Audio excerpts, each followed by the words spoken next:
নমস্কার বন্ধুরা, আজকে একটু চলে গেছিলাম স্মার্ট বাজারে। কিছু জিনিস কেনার ছিল, রাত্রি হয়েছে, প্রায় 8:30-9টার মতো বাজে। তো প্রথমে তো গেলাম ওখানে।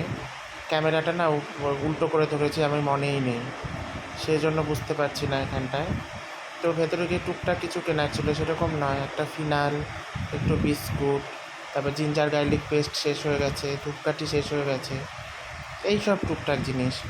হেয়ার অয়েলও কেনার ছিল, তো এখানটায় সেরকম ভালো হেয়ার অয়েল দেখতে পেলাম না। প্রথমে গিয়ে আমরা এসকালেটারটা খুঁজে পাচ্ছিলাম না, ওটা পেছনের দিকে ছিল, তো সামনের দিকে নামারটা, ওঠারটা পেছনের দিকে।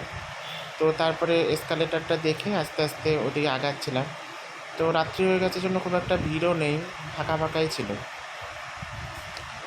প্রথমে আমরা ভেবেছিলাম যে ভিড় হবে বোধহয়। আর আমার স্মার্ট বাজারে আসতে একটু মানে ইতস্তত বোধ করি ওই বিলিং কাউন্টারের জন্য। ওখানটায় এত ভিড় হয়, মানে আপনার শপিং করতে যত না টাইম লেগেছে তার 3 গুণ টাইম ভিড় করতে লাগবে মনে হয়।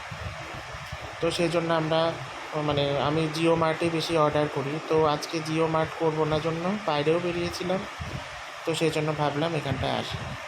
তো আসলাম সেই জন্য।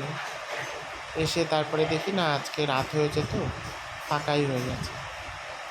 এখানে কি হয়, এইসব জায়গার থেকে কিনলে অনেক জিনিসের না দাম প্রচুর কম পাওয়া যায়।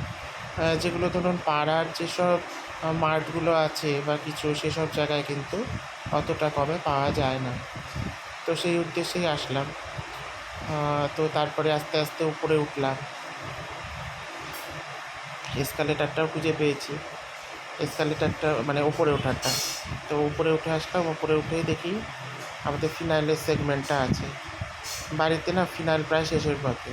আর এখানকার ফিনাইলগুলো কি সুন্দর গন্ধ, এমনি তো অন্য যেসব দোকানে পাওয়া যায় লোকাল, ওগুলোই আমরা নিয়ে থাকি, বাট এখানকার ফিনাইলটা খুব সুন্দর গন্ধ। আজকে সেরকম কিছু কিনিনি, এখান থেকে এটুকুই নিয়ে তারপরে আদার্স যেসব জিনিসগুলো নিয়ে তারপরে আস্তে আস্তে বেরিয়ে গেছি।